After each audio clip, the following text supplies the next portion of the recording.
پاک فوج F C Balochistan اور پولیس کا مشترکہ آپریشن شعبان جاری ہے۔ تازہ کارروائیوں کے دوران مزید 5 خارجیوں کو جہنم واصل کر دیا گیا۔ آپریشن شعبان میں جہنم واصل ہونے والے دہشت گردوں کی مجموعی تعداد 76 ہو گئی۔ سیکیورٹی ذرائع کے مطابق سیکیورٹی فورسز کی فتنہ الخوارج کے خلاف علاقے میں مؤثر کارروائیاں جاری ہیں۔ سیکیورٹی فورسز کی جانب سے خارجیوں کو ہوائی اور زمینی کارروائیوں میں نشانہ بنایا جا رہا ہے۔ 5 جولائی سے اب تک آپریشن شعبان اور دیگر انٹیلیجنس بیسڈ آپریشنز میں مجموعی طور پر 114 خارجی دہشت گرد جہنم واصل ہو چکے ہیں۔ آخری دہشت گرد کے خاتمے تک بلوچستان میں آپریشن شعبان جاری رہے گا۔ وزیر داخلہ محسن نقوی نے کامیاب آپریشن شعبان پر سیکیورٹی فورسز کو خراج تحسین پیش کیا۔ محسن نقوی نے پاک فوج، ایف سی اور پولیس کے مشترکہ آپریشن میں 5 مزید خارجیوں کی ہلاکت پر فورسز کو سلام پیش کیا۔ محسن نقوی نے دہشت گردوں کے خلاف کارروائیوں پر سیکیورٹی فورسز کی پیشہ ورانہ صلاحیتوں کو سراہتے ہوئے کہا، وطن عزیز سے فتنہ ہندوستان کے دہشت گردوں کے مکمل خاتمے تک جنگ جاری رہے گی۔ بلوچستان کا امن تباہ کرنے والے عبرت کا نشان بن رہے ہیں۔ پوری قوم سیکیورٹی فورسز کے شانہ بشانہ کھڑی ہے۔ 114 دہشت گردوں کی ہلاکت اس بات کا ثبوت ہے کہ ہماری فورسز انتہائی متحرک، پروفیشنل اور الرٹ ہیں۔ بلوچستان کی دھرتی پر خون بہانے والے درندے کسی رعایت کے مستحق نہیں ہیں۔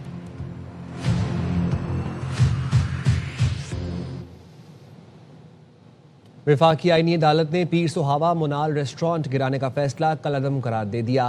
حکم امتناع بھی ختم کر دیا گیا۔ عدالت نے سی ڈی اے اور میٹروپولیٹن سٹی کی اپیلیں منظور کر لیں۔ آئینی عدالت نے کہا، ٹرائل کورٹس کو جلد مقدمات کے فیصلوں کی ہدایت کی گئی ہے۔ ملکیت کا فیصلہ ٹرائل کورٹس عدالتی آبزرویشن سے متاثر ہوئے بغیر کریں گی۔ انتظامی معاملات کا فیصلہ ریگولیٹری باڈیز کریں گی۔ جسٹس حسن رضوی نے ریمارکس دیے، سپریم کورٹ کے فیصلے میں بہت سے نکات کو مد نظر نہیں رکھا گیا۔ کیس یا نظر ثانی دائر کرنے پر بھی عدالت نے غصہ کیا۔ فیصلے میں وہ کچھ لکھا گیا جس کا فسانے میں ذکر نہیں تھا۔ ہم نے جذباتی فیصلہ نہیں کرنا۔ فیصلہ پڑھا تو اندازہ ہوا بہت کچھ عدالتی کارروائی سے باہر لکھا گیا۔ وکیل احسن بھون نے کہا، عدالت نے کیس کو بہت اچھا پڑھا ہے۔ جسٹس حسن اظہر رضوی نے ریمارکس دیے، عدالت میں ہماری تعریفیں نہ کریں، جو سماعت ہوئی وہی حکم دیں گے۔ الف لیلا کی کہانی فیصلے میں نہیں لکھیں گے۔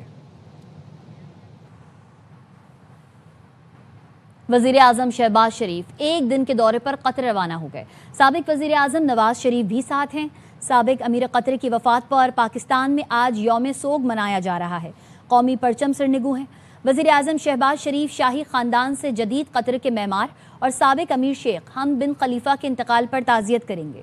وزیر اعظم شہباز شریف قطر کے امیر شیخ تمیم بن حمد ال ثانی سے ملاقات کریں گے۔ وزیر اعظم کا یہ دورہ قطر کے شاہی خاندان، قطری عوام اور پاکستانی حکومت و عوام کے درمیان دہائیوں پر محیط دیرینہ برادرانہ تعلقات کی عکاس ہے۔ نائب وزیر اعظم سینیٹر اسحاق ڈار اور وزیر اطلاعات و نشریات عطا اللہ تارڑ بھی ساتھ ہیں۔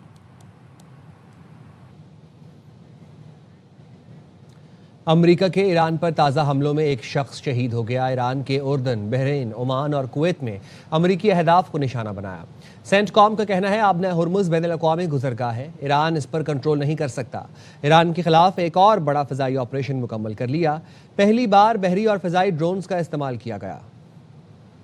اردن کی مسلح افواج کا کہنا ہے کہ انہوں نے ایران سے داغے گئے 4 میزائلوں کو اردن کی فضائی حدود میں تباہ کر دیا ہے۔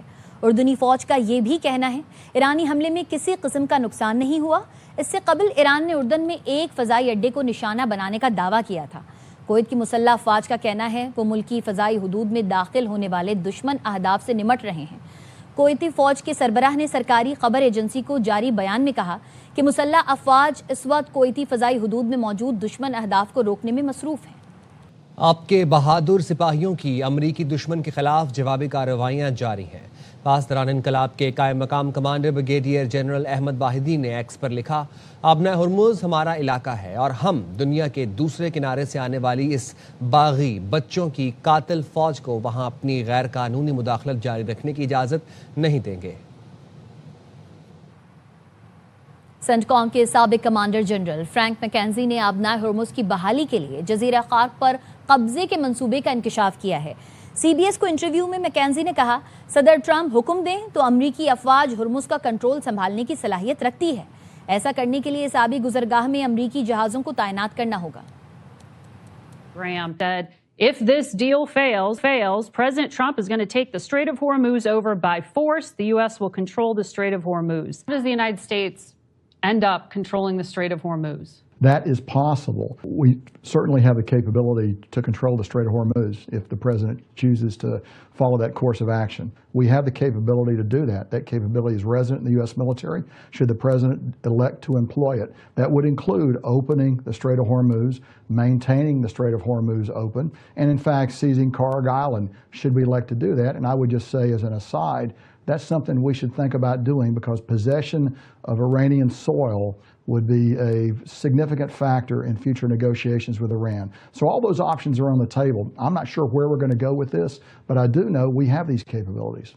Look, what he's been trying to do is get to a diplomatic and a political solution here. The fact of the matter is the Iranians generally only respond to military force and to extreme pressure.